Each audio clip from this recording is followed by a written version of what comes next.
Cloud data. As we said, my name is Dave Griffith. This is Simon Floyd, and this is Dave McMorran.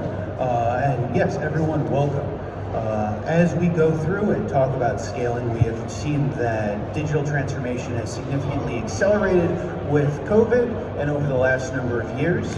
And with that, we've seen that manufacturing has been lagging with some of those cloud applications. So that's what we'd like to start with. We'd like to start with the factory floor first. Most manufacturers in their maturity stages are struggling to accomplish even some of that basic monitoring. I'd like to ask Dave first, is what do you think will help them reach success? Well, I think there's a couple of things. One is you need to start with that infrastructure and getting to the factory to start connecting your machines, start collecting that data. And because you need that data to start with, you need to start with the basics there. So finding a platform that allows you to connect all of your equipment, and not just the equipment, but also databases, MES systems, MOPs, ERPs, etc. So just starting with that infrastructure of getting that data and getting connected to that. And I always talk about starting simple, right? Is my machine running? Is it not running? Is it on and off? Getting maybe some basic data from an MES system to display to the operator. So start small, but go very quickly with that data. Absolutely. Thank you, Simon. What are your thoughts on that? I definitely agree with the point of view, Dave, 100%. I think that, my point of view, I would add to that, what type of workload should you run at the edge, and what type of workload should you run in the cloud? And I think that the edge component is really critical to that, because you've got the real-time controls that you need at the equipment level, and so it's going to have to run at network speed. But at the same time, could you be running like a prediction service on the edge? Is that the most efficient thing to do, or is it more efficient to run it in the cloud? And that's a really good question, I think, for all manufacturers to work through, is what choice do you want to make? And that's going to be a business choice, not always a technology choice. And I think that gets down to maybe that question of what am I trying to accomplish with my operations? And that should really drive what choice you make, working between cloud-based application or maybe an edge-based application. Right. Just to add to that real quick, thanks Simon, great point, is also where's the data being used, who's looking at it, where is the data coming from? Those are all important things as well. So you might be running your ERP in the cloud, but need to have that data back to the edge, and how do you get that? The only other point I wanted to make is when you're starting this journey is actually don't just trust the technology, actually create some value, right? Create a business case that actually will help the company, and that really gets the momentum started, is what we've seen. Yeah, I definitely add to that. I think that sometimes in our industry we go to the technology first, and we try to evaluate the technology for what it is. So then you end up in speeds and feeds. Who does it quicker? Who does this? Who does that? I'm not sure that's really solving what the actual business problem is all the time. It might get you best in class in the technology as you see it, but was it really what you needed to serve your business? And for that, Dave, I think we always talk about what is the use case? Right. Every single time. What are you going to do with the data? And then we can help you work out, more efficient to run that on the edge, more efficient to run that in the cloud. We need these services to run it this way, rather than just giving here's the architecture and implement it, and you can compare that to anything else that's out in the market. I think we prefer to take that position, don't we? Absolutely, all the time. Yeah, what do you actually want to do? I'm sure you want to make money, so how do you want to make money? Let's start there and work backward. No, absolutely. I think that is very good. Again, there are many ways to build any sort of application, whether you do edge, as Dave generally talks about, or cloud, as Simon talks about. It's very much the business case. And I'd like to transition that into the business cases. So starting with you, Simon, what strategies and best practices have you seen work for digital transformation? Well, Dave, I almost can't start any other way but to say you have to begin with the use case, because I just said that. So obviously I would say you have to begin with the use case, is really critical. However, I do advocate that, but then next I do advocate kind of auditing the technology stack and asking the question, how ready am I? And so at the moment in the industry, lots and lots of people talking about AI, the next generation of AI, and they want to get there as fast as they can. I'll make a bold statement and say most people are not ready to go there at all. So you're looking at maybe what you see in a consumer market and what the possibilities are, which I think is great. That is your vision. That's where the direction you want to go. But then we have to ask, in order to get there, how ready are you to get there? And that might be a question of looking at the data estate. How mature is the data estate? Do I trust the data in my own data estate? How clean is it, as an example? That might actually answer a few questions as to how long it will take you to get to your vision or to your North Star. So I kind of advocate both. You've got to have a vision, you've got to have the use case, and then you have to know where you are, your current state, so that we can build to the future.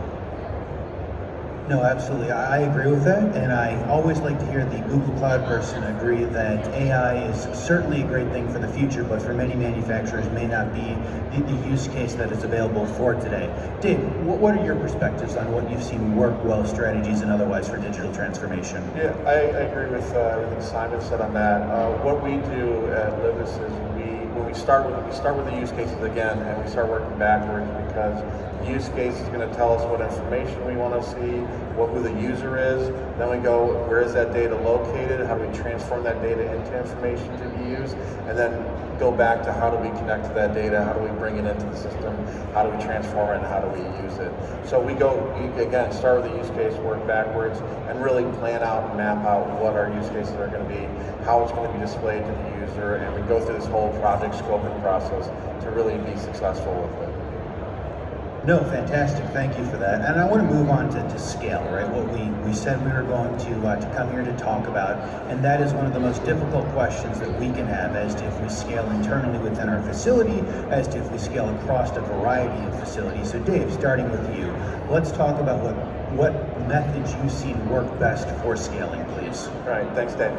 So one of the questions I'll get, people will come to us and Simon at Google to talk about scale, and my first question is, what do you mean by scale? Because scale means different things to different people. Are we talking about horizontal scaling? Are we talking about vertical scaling? And then you start getting into questions about, if I'm adding use cases, is that horizontal scaling? Is that vertical scaling? Which is that? So I like to really define what people are trying to do, whether they're trying to scale within the plant from machine to machine. Are they trying to scale their use cases? Are they trying to scale the data that's coming out? And then you start getting into the cloud and the enterprise with Simon, and scaling from plant to plant. So there's scaling that's almost going, it's not just vertical and horizontal anymore. It's diagonal. It's in every direction that you're trying to scale. No, absolutely. Thank you for that. And I would like to say that I've never considered more about horizontal versus vertical scaling until we had this conversation. I've never considered about it, but it is a really good way to think about it. Thank you for that. Simon, from your perspective, what are you seeing? I love this question about scale, and I also don't like it when people ask me a question, I ask a question right back, like, what do you mean by scale? I just don't like to do this. So quite often I say, well, okay, so scale could be high frequency sub-second, check, have it. Could be petabyte scale, check, got it. Could be every geography of the world with a failover, check, got it. Is that what you meant? And most of the time what I find in manufacturing is, yes, that was table stakes. We have to have that, and so we have it. But then this other interesting example comes forward. I want it to be repeatable. I want it to be like manufacturing. I want to make it one time, and I want to repeat it everywhere. I don't want to create vision inspection in one plant and not be able to repeat vision inspection in another plant. For me, that is scale. That's what I would have said, scale up. David, what I would have said. So it's getting great. I have up and out in my words. Right. You've got horizontal and vertical or something like that. But I think they're very synonymous, and thinking about the ways that we can create things to make them repeatable, I think is actually really important for manufacturers, because once you make it, not to use a pun, you want to be able to put it everywhere you can and manage it at scale. You want to be able to manage it one place, in one location, to get everything across the globe all up to date at the same time. Yeah, the other thing along those lines is, because of the mergers and acquisitions that have gone on over time, companies are growing bigger, but each plant is now different, right? Depending on the age of the plant, the newer plants versus older plants, older equipment, newer equipment. And what I'd like to talk about is where can we start to normalize that data? At what point can we get the data into a format? Because the closer you can get that format to the data source, the easier it is to replicate everything after that. Yeah, absolutely. How many times we've spoken to a manufacturer and they'll say, I've already built my predictive maintenance use case. I've already done this. I don't need to talk to you guys, actually. And then we'll say, well, just one moment, let's just take a step back. So you did it for that specific machine, in that line, in that plant only, correct? And then you just kind of see the look in their eyes of, well, yes, but what do you mean exactly by that? It's like, well, okay, so maybe we need to think about the ways you make that repeatable, but they can't do it because they made it for that machine in that plant. Our approach that we have is that we abstract a lot of the machinery so that you can have a single use case that you can use in other locations. And that I think has been sort of an ongoing conversation with people who first say, I'm good, and then realize maybe they're not so good, and then we've got something that we can offer them to help them move forward. Right, we talk to people all the time that will talk about a use case that they developed, and a question that I'll have is, that's a great use case, how do you can scale it? And you see that look, that fear across their face of how am I going to do that? Yeah. And that's where some of the technologies that are out there today that Google has and that we have, and other things just like HiveMQ was up here earlier talking about message brokers. That kind of technology is allowing that infrastructure to allow that scale, and then just having that methodology of creating that scale. Yeah, I think we have a joint example here where a customer said to us, actually our problem with scale, is that analytics is not at scale. And it's not at scale for maybe like two different reasons. One is that not everybody knows how to use the tool because we have too many, so people don't know how to do that. Then they don't understand the data model, trying to pull it in. A simple example, temperature. Yeah. And then we have a look at all the different machines that report temperature, and the tag, different every single time. Yep. The variables, different every single time. You just want to know what the upper and lower limit is in the temperature. Unit of measure, Fahrenheit and Celsius. And which one to choose. Right. And they didn't even know. So then they pick it and the graphic's wrong. That to me is scaling the application of the data. I think that's a whole other level. Is right. The accessibility of the data. Well, then you can start, when he's talking about scale, is if I just have a temperature tag, how do I know where it came from? How do I know what it's associated with? What plant did it come from? Yeah, where did it come from? So then you start talking about actually adding context to the data so that you can then filter it after it lands, right? And that's not something that the OT ever thinks about. OT's always thought about, I just needed my SCADA, I just need the tag name and the value, and that's all I need, and that's good enough for what I'm doing. You start talking to data analysts and what you're doing with ML and those kinds of things, that data is worthless to them. You need to start adding context to the data, and the sooner you can do it, the better. And you should be adding data, that context to data as the data goes up from your machine all the way up to cloud. You know, Dave, what you just articulated there is exactly the roadblock we see for manufacturers to get to AI. Even if you're going to start with machine learning as your first journey, and then where you want to go next is maybe you want to hit the chatbot space, which makes sense. That readiness, that's part of the problem, isn't it? Right, right. Got to get the fundamentals under control. Right, you talk about IT and OT, the gap, right? People have been talking about that for a while. Everything's in security or speaking different language and protocols. In my opinion, it's not. In my opinion, the gap between IT and OT is the context of the data. That's the big gap that we're missing. That OT is expecting to send data in a one way because they've been doing it that way for 40 years. IT is expecting to get it a different way, and they're just not meeting.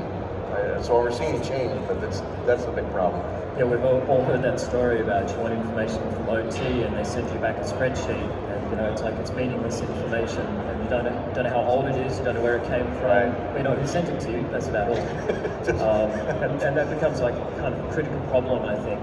Actually, our diagram that we have up on screen here is just a good representation of how complex the OT environment can be. You can imagine how chaotic it can be if you don't have some type of unification across the board. Absolutely, I would agree with that, and that is the same pain point I see over and over again. People building applications, which at the end of the day really just turn into proof of concepts because it can never be replicated machine to machine, line to line, or facility to facility. I think that all of this is really good, and I think that the main point is remember to ask those questions of where you want to go before you start and invest lots of money and lots of time into building very bespoke applications. Talking about applications, and Simon kind of alluded to this, right? AI is a huge topic right now. So Simon, let's pretend that someone thought this through. We've got the metadata, we've got the context that we need. We could, in theory, go give it to a data scientist, right? What are the AI applications that you are seeing being, rolled out successfully? That's a great question. So, two for us that we see at the moment, and both because they're very accessible, easier AI to implement. First one, vision inspection, 100%, because it's very easy to integrate people into the process. If a person can tell what is good or bad quality, now the machine can tell what is good and bad quality, and we can do that at scale. It's just like a very easy one, and you don't need modernized data estate, you don't need any of this. It operates by itself. However, we also have good metadata that comes from that environment that we want to correlate with all the machine data so we get total quality. So there's like a very nice angle there, kind of growth path. I think the second space that we see, which is a good one to begin, is in anomaly detection, because we can take like a single sensor value and we can run that, and it's an untrained AI, so it learns from the data. There's no machine learning that you need to intervene, and it will work out what your upper and lower limits are. It will tell you what is in control and out of control automatically, and then it's up to you to work out where your alert levels are. I think that's another really great AI to begin with, and one that you don't have to have full and complete, nice, beautiful data state. You don't have to be there, you just need the sensor values. Yeah. Absolutely. No, I think that those are fantastic examples, and I will beg everyone in the audience the same thing I ask everyone else is visual inspection, human-based visual inspection is always the worst thing that we can possibly do. These are a couple of fantastic applications that can go ahead and help you out. But I want to go ask over to Dave, what sort of AI applications are you seeing, or are you seeing AI applications being deployed? Most of it has been around visual, because there's been a lot of technology in that space, a lot of development in that, which is good. But the metadata that we're talking about adding is because you need to start forward or looking forward to this, because once you have the inspection, you're creating the AI, you're detecting that, you're detecting an anomaly. What do I do with that? Do I send an alert? Am I recording that data? Am I closing the loop on my machine so I can actually start closing the loop on the machine and making better product? The other use cases we start seeing is around quality. Right, is what data can I get to improve my quality on it? Because my quality is going to save me energy, it's going to save me production, it's going to increase throughput, all those things come along with it. Yeah, actually, Dave, we have a great diagram up on the screen just to illustrate what you can do for total quality when you think just beyond the manufacturing plant, but obviously it's most responsible for what is end or what is total customer quality. And what we're representing here is the kind of information that you can gather from the way people use your products, the way those products actually perform. It could be partnerships that work with your product that affect the way that it performs, and having that type of core intelligence that you can feed back to manufacturing can help them understand things such as, do I need to look into a particular machine that I'm currently not looking into, a part of the process perhaps, or is it perhaps something that sits within the supply chain that is causing an issue that's originating at the customer. Great point. So it's like a different way of sort of thinking about the problem by looking at it more holistically, but right at the core, we've got to have the machine and operational data so that we know how to take the actions to fix a quality problem. Great.